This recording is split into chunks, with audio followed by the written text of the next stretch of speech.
Normally I don't ask for help, but today we have a situation.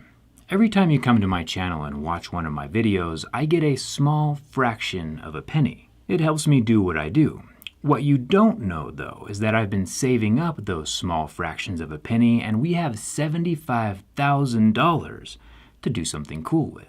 I say we because it's your views and your pennies that we're working with. And you might be asking yourself, hey Jerry, having an extra $75,000 doesn't seem like much of a problem, but it is. Let me introduce you to my uncle who can explain a bit more. Hey, so how's it going? Good? It's good. Yeah, I think everyone can tell we're related based on the haircut. Do I snap right now? Yeah, I mean, there's a couple of things we say first, but let's get started.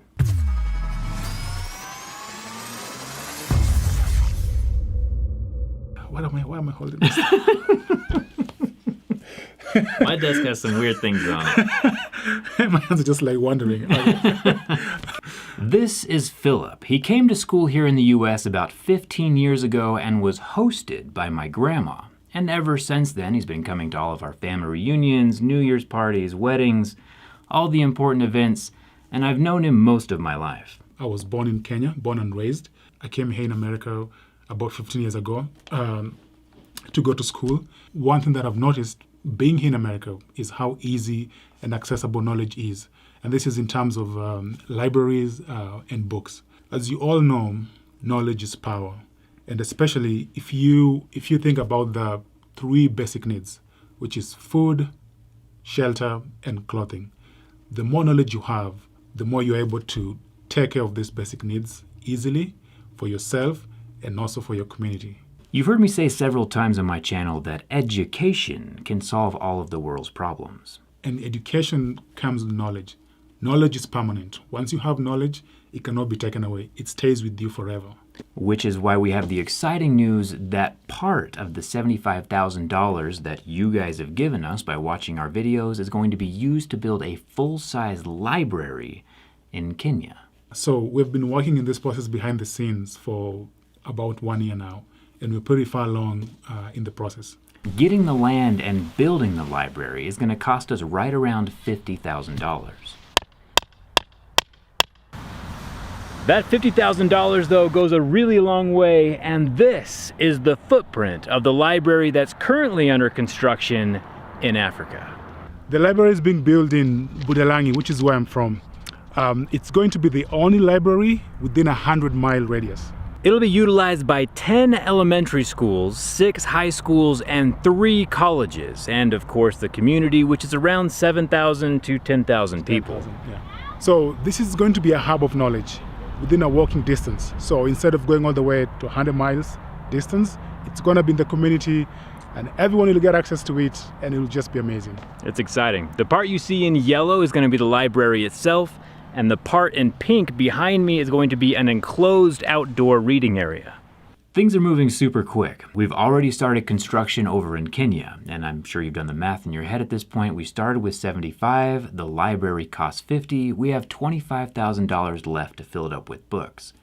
But $25,000 is also the price of building an industrial borehole for a water well that would also service the entire community. It'll have a massive water tank and solar panels on the top and kind of make the library a meeting place or a central hub for people to come hang out. You can't really learn when your basic needs are not met. And so right now, we'll have the library and we'll have the borehole, but we're not going to have books inside the library.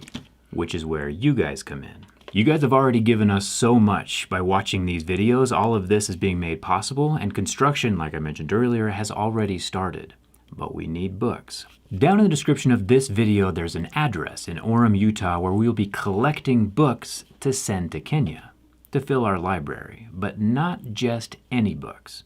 Think of your favorite book growing up, the one that kind of shaped who you are today. Not the keto diet book on your shelf that you've never read, but actual fun, entertaining, uplifting books that you really enjoyed reading. So most kids in Kenya, they first get access to books when they're in school, so the first day of school, which is 6 years old. This library will provide an opportunity for these kids to start reading and learning about books at the age of 2 all the way to 6. So we'll have programs like nursery rhymes and reading and all those kind of things that you do that helps you transition to go to elementary school more prepared. It'll start them young because knowledge is power, and it's nice that, books don't require batteries. So English is one of the national languages in Kenya. But in schools, English is the main language taught.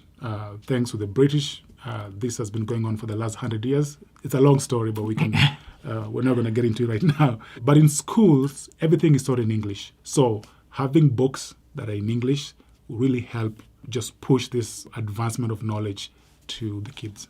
Because this is a community library, we want everything. We want baby books, children's books, novels for teenagers. We want textbooks, encyclopedias, educational research books, everything. The books I read growing up shaped who I am today.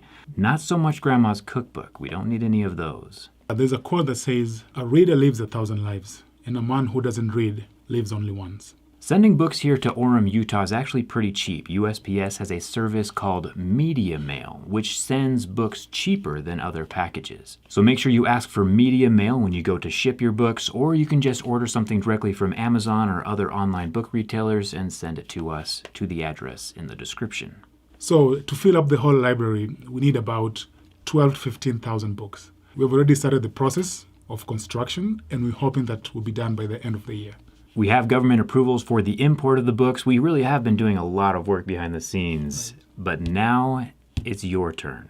We really don't have much time since it takes a while for international shipping, which means we really need all of the books here in the next 3 weeks. It would be really embarrassing if we opened a library that had no books. Philip and I will both be down there in Kenya for the library opening, and you can see all of your books on the shelves once we have them.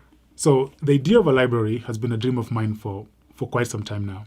And I've had the privilege of getting a formal education by being here in America. And so with your help, we can turn this around and provide the same knowledge to the people in my community.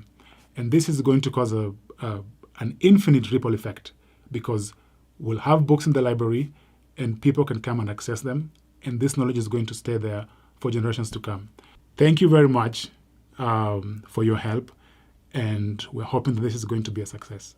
I'm looking forward to this one, and it's all been made possible because you guys are watching our videos, from the construction of the library to the borehole, now to the books. So send those as soon as possible. We have a very tight timeline to finish this before the end of the year. So if everything goes smoothly, by the end of the year, we will have a full-size library up and running in Kenya. I'm excited. Thanks again. Thanks still for watching, and we'll see you around at the end of the year.